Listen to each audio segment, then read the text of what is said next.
My daughter-in-law said I was too old to handle money. Then she took $500,000 in my name, and I took something bigger. It started with small comments, the kind you pretend not to hear the first time. Are you sure you paid the gas bill correctly? Marjorie, you should let someone younger deal with those statements. Mom, you've earned the right to rest. Why don't you just relax and let us manage things now? At first, I didn't think much of it. I was 75, sure. But my mind was clear. I did the Sunday crossword in ink. I still walk 2 miles every morning. I read the Wall Street Journal over breakfast, not out of habit, but because I liked knowing what was happening in the world. Hold on a moment before we move forward. Let us know where in the world you're watching from. And if you're loving these stories, don't forget to hit subscribe. Tomorrow's episode is going to be absolutely mind-blowing. I'd lived alone for almost 2 years after my husband Walter passed. I kept up with the house. I paid my bills on time, cooked every meal myself, and most importantly, handled my finances the same way I had since 1965. But then Brad and Ellie started showing up more often. At first I thought it was out of kindness. Brad, my only son, had always been distant. He was a quiet boy, easily led, the kind who never really spoke up unless someone told him what to say. Ellie, on the other hand, was the opposite. Sharp, confident, polished, too polished. She wore control like perfume, subtle but overwhelming when you stood too close. They began coming over every Saturday. Brad would fix a light bulb or check the water heater. Ellie would sit with me in the kitchen, asking questions that felt innocent until you listened closely. How much do you still owe on the mortgage? You have one bank account, right? No old ones still floating around? You really don't. Use online banking, Marjorie. That's so risky at your age. Told myself they were just concerned. Families worry. And truthfully, part of me liked the attention. I hadn't had a dinner guest in weeks. My friends were either gone, moved away, or spending their final years with family across the country. I was lonely, and they knew it. Then Ellie offered to help. Just with organizing, Mom, she said, using the word like it meant something. It's not like I'll be taking control. It's just sorting your papers, filing things properly. You're still in charge. I wanted to believe her. I wanted to think that maybe Brad had married someone who genuinely cared for me. So I let her set up a little desk in the spare bedroom. She brought a laptop, a printer, folders, labels, envelopes. She created a spreadsheet titled Marjorie's Financial Overview. I didn't see the first withdrawal. It was $4,200 to a travel agency. I didn't recognize the name, but I figured maybe it was a mistake. Maybe she used the wrong card when booking a trip. That's what she said anyway. Oh my God, Marjorie, I'm so sorry. That charge wasn't supposed to go through. I'll fix it first thing Monday. I nodded, and she smiled like I'd passed a test. 2 weeks later, there was another charge. Then another. A check I never wrote. A wire transfer I didn't authorize. And then one afternoon, a call from the bank. Mrs. Henderson, we just wanted to confirm that the withdrawal of $80,000 from your retirement savings was approved. We always verify transactions over $50,000. I sat there, the phone trembling in my hand. I didn't withdraw anything. The man on the other end paused. It was processed online, ma'am, through the portal registered to your email. Except I didn't have an online portal. Ellie had said it was safer that way, less confusing. I'll take care of everything, she'd told me, waving off the login credentials. You don't need to worry about passwords at your age. I ended the call without confirming anything and stared at the blank wall in front of me. I tried to think clearly, but my mind kept going back to a moment 3 months earlier, when Ellie asked me to sign a few update forms for the bank. And the investment firm, they're just authorization letters, Marjorie. Standard stuff. I signed them without reading. My eyesight wasn't what it used to be, and she didn't offer to read them aloud. That night, I went through the kitchen drawer where I kept my paperwork. Everything was too clean, too perfect. My bank statements were there. But they ended in April. We were in September. I found the folder Ellie used for my retirement documents. It looked untouched until I flipped the last page and saw a printed wire instruction slip dated 3 weeks ago. $120,000 transferred to an account I didn't recognize. I confronted Brad the next morning. He didn't look surprised. He didn't even look upset. Just tired. Like a man who knew what was happening but had made peace with it long ago. Mom, Ellie's just trying to help. You don't understand how complicated things are now? She's making sure your money's safe. The market's unstable, and you've got a lot to protect. She took my money, Brad. Still your money. She just moved it somewhere safer. Stop acting like you're a victim. I stared at him, at my son, at the boy I had raised alone while Walter worked night shifts. The boy who used to run into my arms after school with grass-stained jeans and a crooked smile. That boy was gone. This man, this tired, cold version of him, barely looked me in the eye. Later that week, I pretended everything was fine. I let Ellie sit beside me in the living room, updating her spreadsheet, sipping herbal tea like she owned the place. I nodded when she explained how she was consolidating assets. I thanked her when she said I'd feel so much lighter soon. Inside, I was already making calls. I remembered the name of Walter's old friend, Calvin Myers. He was a retired estate attorney now, almost 90, but still sharp as ever. I called his number and left a message. 2 days later, he showed up at my door with a cane in one hand and a manila folder in the other. Tell me what they've done. Marjorie, he said, without even sitting down. I told him everything by the end of the week. I had copies of every financial transaction from the past 6 months, every forged document, every unauthorized transfer. And I had something Ellie didn't know about, Walter's trust, updated in 2018 and still valid, giving me full authority over the house, the retirement funds, and a separate investment account Ellie didn't even know existed. I didn't say a word to them. Not yet. I waited. I smiled. I listened. And I let them keep digging, because if Ellie thought taking $500,000 from me was going to break me, she was about to find out what it felt like to lose something even bigger, and she would never see it coming. I didn't change anything. Right away. It's what most people would have done. Storm into the living room, throw down the papers, start screaming about betrayal. But I wasn't most people. I knew better than to act without preparation. That's exactly what Ellie would have expected from someone my age. An emotional outburst, a fit, maybe even confusion. Instead, I gave her nothing.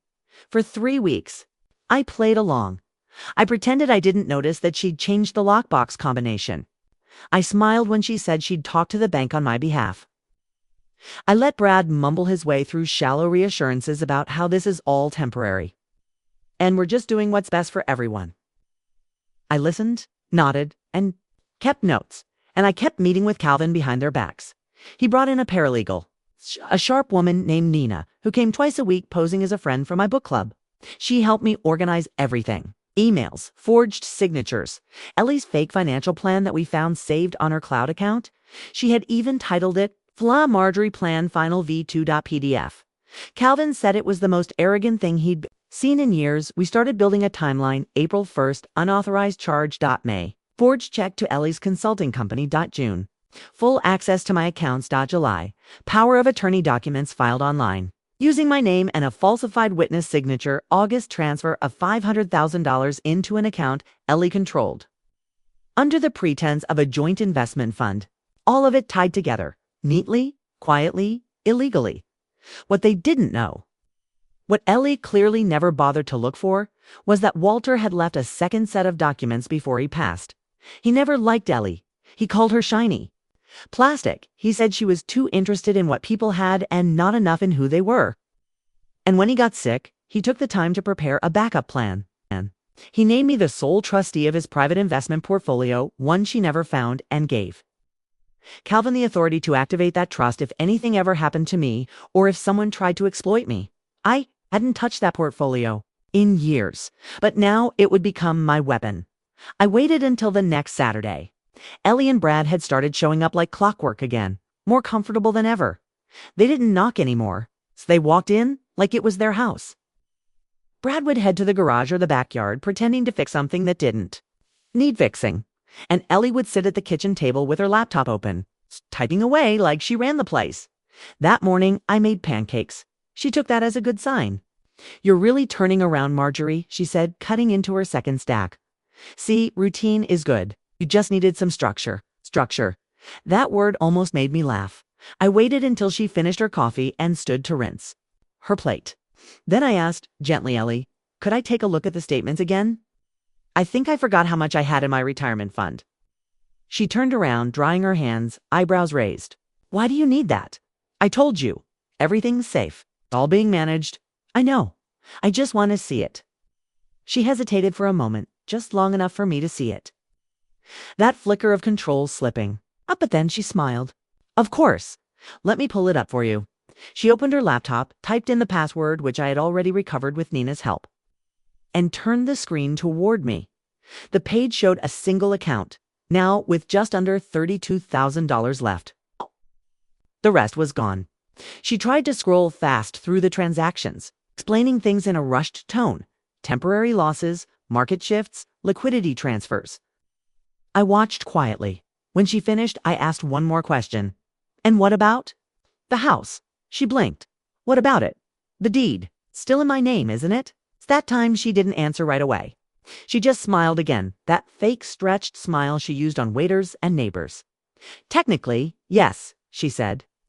But Brad and we were actually going to bring that up. We thought it might be time to consider simplifying things.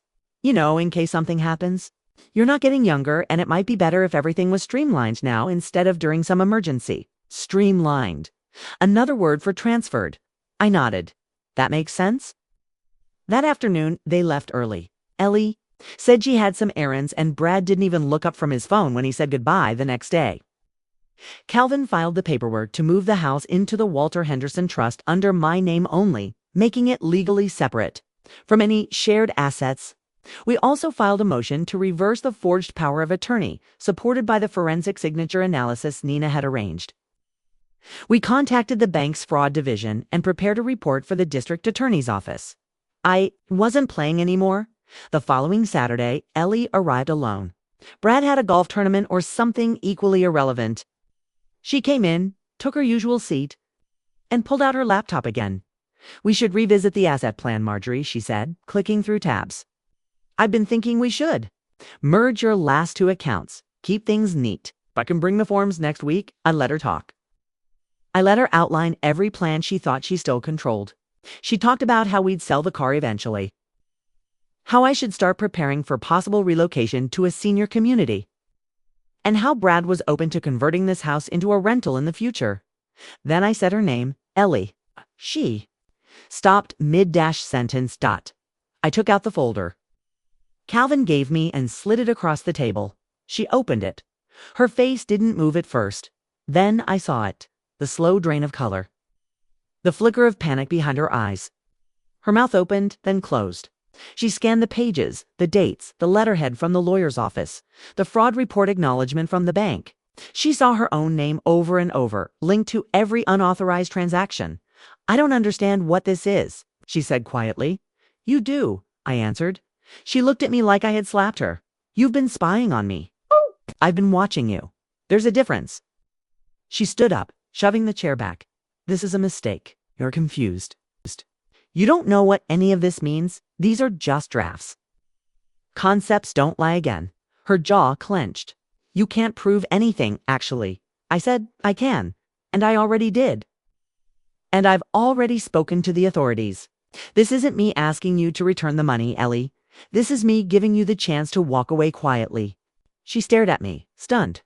You have 48 hours, I continued. Return what's left. Withdraw from all access. Remove yourself from every account. Or I file everything. You wouldn't. I already did. Silence. Then, for the first time since I'd known her, Ellie looked scared. Not nervous, not irritated. Genuinely scared.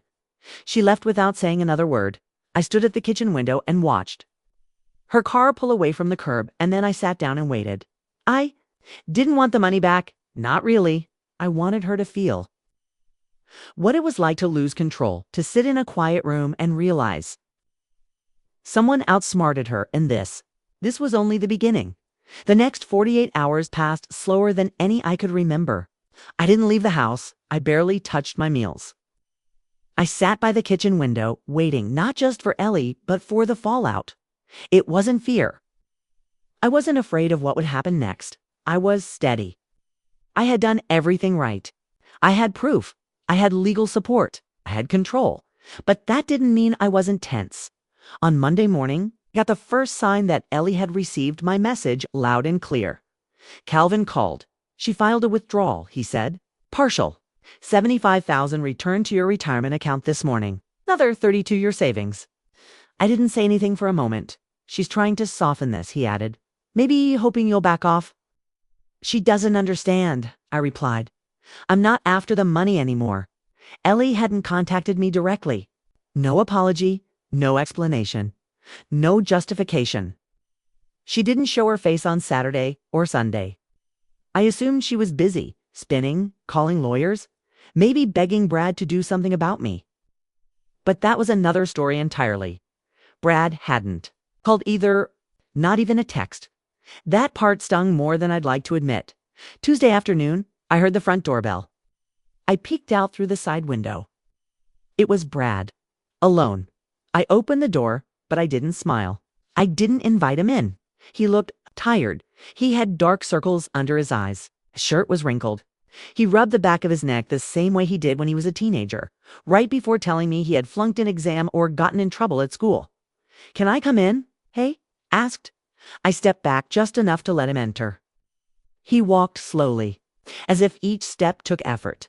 He stopped in the middle of the living room and turned to face me. I didn't know, Mom, he said. I raised an eyebrow. I didn't know it was that bad. I knew Ellie was involved with some of your finances, but I didn't know she was taking anything. I swear. You signed the power of attorney form. She told me it was just to manage household logistics, bills, utilities, things like that. You didn't ask what she needed my signature for? He looked away. No, I didn't. I kept my voice flat. Then you knew. He didn't answer. You didn't ask because you didn't want to know. That's not the same as being innocent. He sat down on the couch and leaned forward, elbows on his knees. She said you were overwhelmed, that you were forgetting things, that you asked her to take over. Did I look confused when I gave you dinner last month? Or when I gave you my checkbook to buy lawn supplies last fall? He stayed quiet. I've been the same person for years, Brad. You just stopped looking. Finally, he nodded. I don't know what to say. There's nothing to say. You already made your choices. He looked around the house, the same one he'd grown up in. The framed photos still on the wall. Him as a baby in my arms. Him on a bike with Walter holding the seat. Family dinners, holidays, birthdays, and still. None of that had been enough for him to question what Ellie was doing to me. I never wanted this to happen, he said. I didn't know how to stop it. You didn't even try. He looked up at me then. His face wasn't angry. It was just hollow, like the weight of it was finally sitting on him. I moved the house into the trust, I said. Everything's protected now. The money you two took, most of it is gone. I know. No. I'm not expecting to see it all again. He swallowed hard. We used some of it to pay off her business loan and the car and a few other things I know. I'll try to get it back. You can't, and I don't want you to. That caught him off guard. I don't need your money. I need you to understand what you've done and what you allowed. He looked down at the floor. Ellie's been different since the beginning. She's always liked control, but lately, I don't know, she changed. No, I said, you just stopped pretending you didn't see who she was. He stood again, slowly. I should have paid more attention. Why are you really here, Brad? He hesitated. She's panicking. She thinks you're going to press charges. I already filed the reports. He blinked. What? She forged documents, took money, accessed private accounts under false authority. That's elder financial abuse. She can negotiate with the state like everyone else. Brad looked like the ground had dropped under his feet. You called the police. I called the bank, then the DA, then the lawyer. I gave her a chance to walk away clean. She chose not to. Now it's out of my hands. He started pacing. This will ruin us. You know that, right? No, Brad. She ruined you. I'm just cleaning it up. Didn't speak again. He just left. No hug. No goodbye. I stood there at the door for a long time after it closed. That night, I sat down with Calvin and Nina. We finalized the package for the civil claim. We went over the list of assets we could recover. We reviewed the fraud affidavits and the supporting documents from the bank. We didn't talk about forgiveness, or family, or love. We talked about facts. Wednesday morning, a sheriff's deputy delivered a formal notice of investigation to Ellie's office. According to Calvin, she didn't show up to work that day. Or the next stop by Friday, I got a call from her lawyer. She had one. He asked if I was willing to settle. I told him I'd listen, but I wasn't promising anything. I don't care about the money, I said. But she's not coming near my accounts again, or my home, or my name. Understood, he said. I hung up and looked out the kitchen window again. The leaves were starting to fall. The yard was covered in golden brown. Walter used to love this time of year. He'd rake the leaves and burn them in the old metal barrel by the shed. Said the smell reminded him of his childhood. I wondered what he would have said if he saw how far Brad had drifted, or how far I'd had to go to protect what we built. Maybe he would have told me to forgive. Maybe not. Either way, I wasn't waiting around to be anyone's victim. Not anymore, and certainly not again by the following week. Word had spread farther than I expected. It started with neighbors. A few of them had seen the sheriff's car in front of the house and were now offering awkward waves or quick concerned glances whenever I stepped outside. Then the phone calls came, not from Brad or Ellie, but from people I hadn't heard from in years. One of Walter's cousins called, pretending she just wanted to check in. A woman from the local church asked if I needed prayer. But I could hear the curiosity in every voice. I didn't explain anything. I didn't deny anything either. I wasn't ashamed. I certainly wasn't going to protect them. Brad didn't come by. Ellie didn't call for a few days. Felt like everything had gone quiet. Then Calvin got an email from Ellie's attorney. It was a proposal. She would return what remained of the money, approximately $112,000, in exchange for us dropping the civil lawsuit and declining to press for criminal prosecution. Her lawyer insisted it was a gesture of reconciliation. He even said she hoped to repair the damage and move forward with a family. Calvin looked over at me and asked, "Do you want to respond?" I didn't answer immediately. I asked him to forward me the email. I read it twice. Then I opened a blank page and typed a reply myself. There was no rage in my tone. No name-calling. Just the truth. I don't need reconciliation from someone who exploited me. I don't want to move forward with a family member who only sees people as stepping stones. The offer is rejected. I'm not after revenge. I'm after closure return. The funds, if you want. Changes nothing. Marjorie Henderson. I clicked send without hesitation. The next day, I got a voicemail from Brad. His voice sounded broken and quiet, like someone who had finally run out of excuses. "Mom, I know I've messed up. I know I should have paid attention.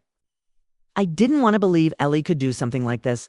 I guess I just thought it was easier to let her handle things. I'm not asking for anything. I wanted you to know I'm sorry. I can't fix what happened, okay? I just hope one day you might be able to look at me without seeing this." I listened to the message twice, then I deleted it, not out of cruelty. Out of clarity. Brad had stood by while Ellie took from me. He signed what she asked, stayed silent when I needed him most, and now that the walls were closing in, he remembered how to apologize. It was too late. I spent the next few days focusing on myself. I met with Nina and updated all my passwords, closed dormant accounts, and signed every revised legal document Calvin had prepared. I contacted the fraud division at the investment firm and finished the complaint documentation. I even enrolled in a local adult education class on digital literacy for seniors. Not because I didn't know what I was doing, but because I wanted to make sure I never gave someone like Ellie another inch of trust they didn't earn. Then one morning, walked out to get the mail and saw Ellie standing at the end of my driveway. It was the first time I'd seen her face since the confrontation in the kitchen. She looked different, less polished. Her hair was tied back hastily. No jewelry, no designer bag. She wore an oversized hoodie and sneakers, like she was trying to shrink into herself. "Marjorie," she said. I didn't answer. She took a few steps forward. "Can I talk to you, just for a second?" I stood still. I know what I did. I know it was wrong. I shouldn't have taken anything. I thought I could handle it better than you. That you needed help. You forged documents. No, I know I did. I was desperate. The debt. Brad didn't even know how deep it went. I kept my eyes on her. No reaction. "I'm going to lose everything," she said. "The business is gone. My name's being flagged at every bank. I don't even know if I'll be able to work again in this town. You thought I would care about that?" She swallowed hard. "I thought maybe you could understand. We're family." I shook my head. No, you made sure we weren't the moment you decided I was just a wallet. I was wrong. You were selfish. I corrected. Not mistaken. You planned it. You executed it. You covered it up. That's not confusion. That's intention. Arr. Eyes filled with tears, but I didn't believe them. You can cry all you want, I said. It won't change what you did. I was scared. You should have been scared before you committed fraud. She blinked, stunned by how calm I was. I think she expected me to scream, to cry, to beg her to fix it. But I wasn't that woman anymore. I'm sorry, she said softly. You're sorry you got caught. She stepped back, realizing there was nothing left to say. Don't come back here, I added. I have a protection order ready if you do. She nodded, turned, and walked down the street. I watched her get into her car. It wasn't the Lexus anymore. It was a used sedan, probably leased. She didn't look back. I went inside, locked the door, and sat in the quiet for a long time. That evening, Calvin called again.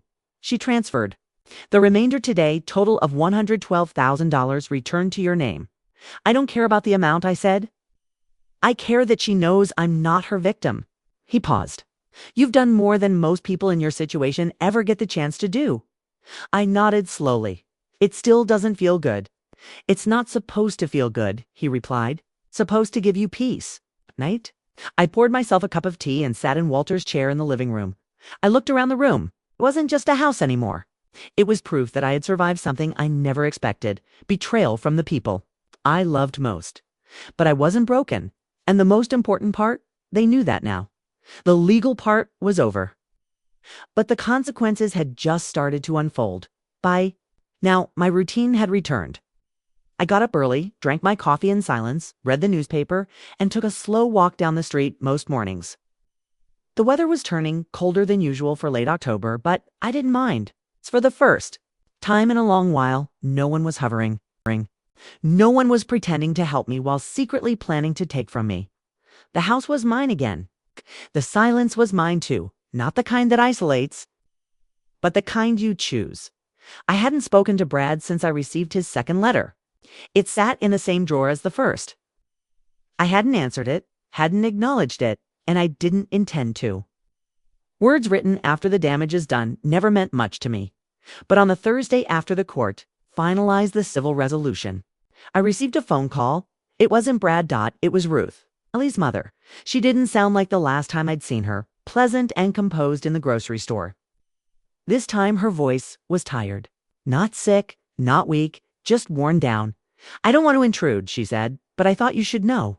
Ellie moved out. She's living in a small apartment near downtown. Brad told me he's staying in the house, but they're done.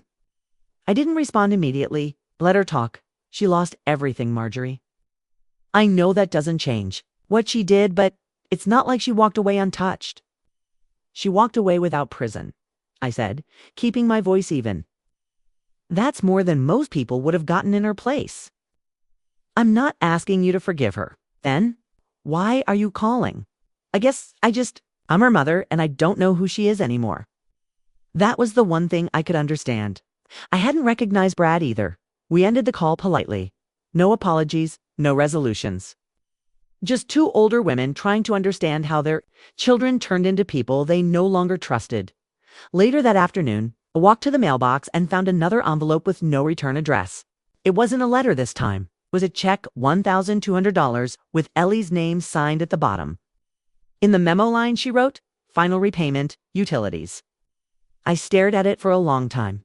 Then I placed it in a plastic folder labeled closure and slid it into the drawer. Not cashed, not torn, just kept. Like evidence that, at the very least, she understood I was watching. The next morning, a package arrived. It was small and wrapped in brown paper. No sender listed. Inside, there was a framed photo. One I hadn't seen in years. Was a copy of the old picture from Brad's bedroom. Me, Brad, and Walter at a 4th of July picnic when Brad was 10. We were all smiling. Brad had his arm around my shoulder and Walter was holding a watermelon. There was a note attached. I know you probably threw out the original. I didn't want you to lose the memory just because I lost your trust. No name, but it didn't need one. I didn't hang it up. Didn't put it on display. I placed it face down in the back of a drawer next to the letters. I wasn't ready. for memories to take up space in my life again. That weekend, I attended my second community center class. Martha, the retired accountant, let me answer a few questions during the session. I spoke plainly, not as a teacher, not as someone who had it all figured out, but as someone who had been through something others might face. After the class, a woman named Geraldine approached me. She had white hair tied in a bun and wore a blue sweater with yellow flowers. My niece started managing my accounts last year. She said, nothing's missing. I don't think she'd do anything wrong, but now I wonder if I should ask more questions. You should, I told her. Asking doesn't mean you don't trust. It means you're paying attention. She nodded and thanked me. I stayed after the class ended, helping her sort through her pension documents. It felt strange. At first, helping others navigate something that had nearly destroyed me. But it also felt necessary. Like this part of my life wasn't just about what I lost, but about making sure someone else didn't have to lose the same. That night, I didn't lock the drawer with Brad's letters. I left it closed, but not locked it. Wasn't forgiveness, it was just, it's no longer needing to defend myself from something that couldn't reach me anymore. On Sunday, I heard from Nina. She had officially accepted the position at the new firm. She'd be moving across the state, but wanted to stop by before leaving when she arrived. She handed me a sleek USB drive and a printed document file with everything she'd organized. Case notes, timelines, bank statements, signed declarations. A record of everything that happened. It's yours, she said. You don't need it anymore. But you deserve to keep it. I will. She paused before leaving. Are you okay now? I thought for a moment. I'm not angry anymore, but I'm not the same. That's fair, she said. Then she smiled and added, you're one of the sharpest women I've met. I shook her hand. I had to be. After she left, I made tea and sat near the window. The backyard was quiet, the trees almost bare. I thought about how close I had come to losing everything, not just the money, but my sense of safety, of clarity, of control. And how no one had been there to stop it but me. Brad didn't stop it. Ellie caused it. I survived it. That was the difference. It wasn't revenge. It wasn't justice in some grand theatrical way. It was something quieter, heavier, more honest. It was me reclaiming the part of my life they thought I would give up without a fight. And in the end, they lost far more than I did. It had been nearly 2 months since I last saw either of them in person. The lawsuit was over. The funds were mostly returned, at least what could be salvaged. The charges filed against Ellie were reduced to a plea deal negotiated by her lawyer. She admitted guilt, avoided prison, but not the consequences. Her business was gone. Her name tarnished. She was barred from handling fiduciary responsibilities for 10 years and had a formal record with the state's Financial Oversight Board. She'd never work in banking or asset management again. And Brad, he'd disappeared into silence. I hadn't seen his name pop up in any legal correspondence since he signed the final declaration disavowing any claim to my estate. The only thing left between us was the letter he sent, the one I'd folded and stored in a drawer I didn't open often. One morning, early November, I received an envelope from the county clerk's office. Inside was a copy of the final restraining order. It listed Ellie's full name, her identifiers, and the permanent nature of the restriction. She couldn't come within 500 feet of my home, my bank, or the senior center I had started volunteering at. I placed it in the same drawer as the letter from Brad. They belonged in the same place now. Things that used to mean something, that same week I got a call from Nina. She'd been offered a new position in a larger firm. And before accepting, she wanted to meet one last time and bring a copy of the archive she'd created for me. She arrived that Friday, holding a small hard drive and a folder with final printouts. You have everything here, she said, in case anything ever comes up again. I thanked her, and as she stood to leave, she paused. You know, she said, most people in your situation, they never speak up. They let it happen. They get scared. But you did everything right. You were sharp. You were patient, and you didn't let emotion get in the way. I wasn't trying to win, I said. I was trying to stop the bleeding. She gave a sad smile. You've stopped more than that. After she left, I sat with the folder open for a while. The timelines, the statements, the proof. It was all so clinical, so factual. But I remembered the feelings behind every paper. The shame, the disbelief, the humiliation of realizing your own family saw you as an easy target. That weekend, I attended the first financial literacy session at the senior center. I wasn't teaching, not yet, but I wanted to observe. I sat in the back row, taking notes while a retired accountant named Martha explained the basics of beneficiary accounts and estate planning. Most of the women in the room were like me, mid-70s, widowed or divorced, trying to stay one step ahead of being handled by someone else. At the end of the session, Martha gestured toward me and said, "Marjorie here is one of the reasons this class exists." I got a small round of applause, which made me a little uncomfortable. I wasn't a hero. I was just someone who got tired of pretending everything was fine. The next day, I received a letter. Not from a lawyer, not from the bank. From Brad. Was short, asterisk, "I understand why you won't talk to me. Not asking anymore. I just want you to know that I left her. I've moved out. I've started therapy. I know I should have done this before everything collapsed. I'm trying to become someone who won't repeat what I allowed. If there's ever a day you feel ready to talk, I'll be here. But I won't knock. I won't push. I'll wait." Asterisk. Brody folded the letter, placed it in the drawer, right next to the first one. I didn't cry. Not because I didn't feel anything, but because I had felt enough. I had been manipulated, disrespected, stolen from. But I wasn't destroyed. And now I wasn't waiting for apologies to fix what had already been healed by distance. I no longer needed Brad to explain anything. He would live with what he allowed. Ellie would live with what she did. And I'd live on my own terms. The following week, I brought muffins to the senior center class and stayed afterward to help a woman named Denise organize her folder of pension papers. She was 80, still sharp, but overwhelmed by the way her niece had started asking about helping with her finances. "Don't sign anything," I told her. "If they're offering to help, ask what's in it for them." She laughed. "You sound like you've been through it?" I nodded. "I have." Later that afternoon, I walked home under the early sunset. The trees had lost most of their leaves, and the wind was getting colder. But I felt light. The kind of light that comes when you no longer owe anyone an explanation. When I reached the house, I passed the framed photo of Brad and Walter near the door. I didn't stop, I didn't take it down. But I didn't stare at it anymore either. It was part of my history, not my present, and certainly not my future.